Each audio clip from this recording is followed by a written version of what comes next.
ಸ್ನೇಹಿತರೆ, ದಯಮಾಡಿ ಮಾಲ್ಗಳಲ್ಲಿ ನೀವೇನಾದರೂ ಐಟಮ್ಗಳನ್ನು ತಗೊಂಡು ಬಿಲ್ ಹಾಕ್ಸುವಂಥ ಸಂದರ್ಭದಲ್ಲಿ ಬಿಲ್ಗಳನ್ನು ಕರೆಕ್ಟಾಗಿ ಪರಿಶೀಲನೆ ಮಾಡಿಕೊಂಡು ಆಚೆ ಬನ್ನಿ. ಸರ್ವೇ ಸಾಮಾನ್ಯವಾಗಿ ಒಂದು ಮಾತನ್ನು ಹೇಳ್ತೀನಿ, ಕೇಳಿಸ್ಕೊಳ್ಳಿ.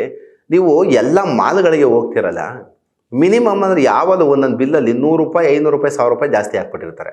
ನೀವು ಮಾಲಲ್ಲಿ ಹೋಗುವಂಥ ಗ್ರಾಹಕರು ಏನಿದ್ದೀರ, ಒಬ್ಬರಾನು ಮಾಲಲ್ಲಿ ಒಂದು ಬಿಲ್ ಒಂದು 20-30 ಐಟಮ್ಸ್ಗಳನ್ನು ತೊಗೊಬಿಟ್ಟಿರ್ತೀರ. ಮಾಲ್ಗಳಿಗೆ ಒಬ್ಬನು ಬಿಲ್ ನೋಡಲ್ಲ. ಬಿಲ್ ಸೀದಾ ಅವರು ಬಿಲ್ ಕೊಡ್ತಾರೆ, ನಾವು ಫೋನ್ ಪೇ ಮಾಡ್ತೀವಿ, ಇಲ್ಲ ಕ್ಯಾಶ್ ಕೊಡ್ತೀವಿ, ಸೀದಾ ಬರ್ತಾ ಇರ್ತೀವಿ. ಎಷ್ಟು ಐಟಮ್ ಹಾಕಿದ್ದಾರೆ, ಅದೆಷ್ಟು ಬಿಲ್ಲು ಒಬ್ಬ ವ್ಯಕ್ತಿ ಸಹ ನೋಡೋದು, ಒಬ್ಬ ಗ್ರಾಹಕ ಸಹ ನೋಡಲ್ಲ. ಅದೇ ನನಗೆ ಮಾಲಲ್ಲಿ ಎಂಥ ಅನ್ಯಾಯಗಳು ಮಾಡ್ತಾರೆ ಅಂದರೆ, 1000 ರೂಪಾಯಿ ಅಂತ ಹಾಕಿರ್ತಾರೆ, 1000 ರೂಪಾಯಿನಲ್ಲಿ 30% ಡಿಸ್ಕೌಂಟ್ ಅಂತ ಹಾಕಿರ್ತಾರೆ. ಅದಕ್ಕೆ ಗ್ರಾಹಕರು ಏನು ಮಾಡ್ತಾರೆ ಅಂದರೆ, ಆ 1000 ರೂಪಾಯಿ ಐಟಮ್ನ ಕ್ಲೀನಾಗಿ 10 ತೊಗೋತಾರೆ. ಆ ಬಿಲ್ ಹಾಕುವಾಗ ಮಾತ್ರ 10,000 ರೂಪಾಯಿ ಕ್ಲಿಯರ್ ಆಗಿಬಿಟ್ಟಿರ್ತಾರೆ. ಆ 30% ಡಿಸ್ಕೌಂಟನ್ನು ಅಥವಾ 15% ಡಿಸ್ಕೌಂಟ್ನ ಏನು ಮೈನಸ್ ಮಾಡಲ್ಲ. ಆಮೇಲೆ ಬಿಲ್ಗಳು ಹಾಕುವಂಥ ಸಂದರ್ಭದಲ್ಲಿ ಕ್ಲೀನಾಗಿ 100 ರೂಪಾಯಿ, 200 ರೂಪಾಯಿ ಜಾಸ್ತಿ ಹಾಕ್ಬಿಟ್ಟಿರ್ತಾರೆ. ಇಲ್ಲ ಒಂದೊಂದು ಮಾಲ್ಗಳಲ್ಲಂದ್ರೆ 1000 ನಮಗೆ ಆಗಿದೆ.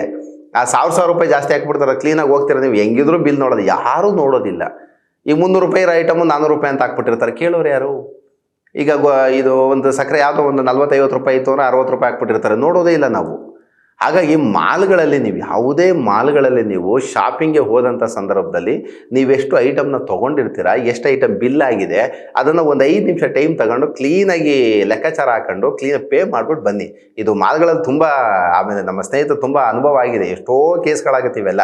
ಸುಮ್ಮನೆ ಬಿಲ್ ಜಾಸ್ತಿ ಹಾಕ್ಬಿಡೋದು, ಆಮೇಲೆ ಕಮ್ಮಿ ಮಾಡೋದು, ಇವೆಲ್ಲ ಆಗ್ತವೆ ಇವೆಲ್ಲ. ಹಂಗಾಗಿ ಮಾಲ್ಗಳಲ್ಲಿ ನೀವು ಬಿಲ್ಲಿಂಗನ್ನು ಪೇ ಮಾಡುವಾಗ ತುಂಬ ಯೋಚನೆ ಮಾಡಿಬಿಟ್ಟು ಬಿಲ್ ಪೇ ಮಾಡಿ ಅಂತ ಹೇಳ್ತಾ